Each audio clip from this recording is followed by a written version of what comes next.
നാട്ടിൽ വിളിക്കുമ്പോഴൊക്കെ അവർ പറയും ഇന്ന് ചക്കപ്പേരി, ചക്ക കൊണ്ടാട്ടം, ചക്ക 65, ചക്ക പുഡിങ് എന്ന് പറയണ്ട, ചക്ക വരട്ടിയത്, അയ്യോ ഒന്നും പറയണ്ട. എല്ലാരും വിളിക്കുമ്പോ കൊതിപ്പിക്കുക. അങ്ങനെ ഇരിക്കുമ്പോൾ നമ്മുടെ നന്ദുമോള് ഒരു ചക്ക ഇട്ടുണ്ട് വന്ന് ഒരാഴ്ച മുന്നേ ഇതിലും നാട്ടിൽ പോയിട്ട് വരുമ്പോഴേ പഴുത്ത ചക്ക കൊടുന്നിട്ടാ.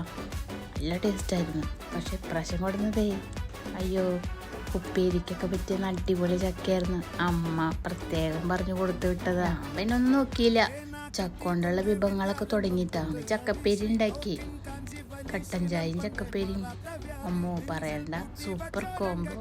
ഒരു കഷ്ണം കൂടി ബാക്കിയുണ്ടേ, ഈ ചക്കലശ്ശേരി ഉണ്ടാക്കണം. അയ്യോ എൻ്റെ ചക്കപ്പേരി ഒന്നല്ല കേട്ടോ മക്കളെ, വിജയിച്ചു ഒരു ചക്കപ്പേരി ഉണ്ടാക്കും. ഓ സൂപ്പറാ. ഇന്ന് നമുക്ക് വൈകിട്ട് 4 മണിക്കേ ചക്കപ്പേരും കട്ടൻ ചായ ആയിരുന്നു. ഈ കോമ്പിനേഷൻ ഇഷ്ടമുള്ളവരൊന്ന് കമൻറ്റ് ചെയ്യണേ. എല്ലാവരും ഒന്ന് സബ്സ്ക്രൈബും കൂടി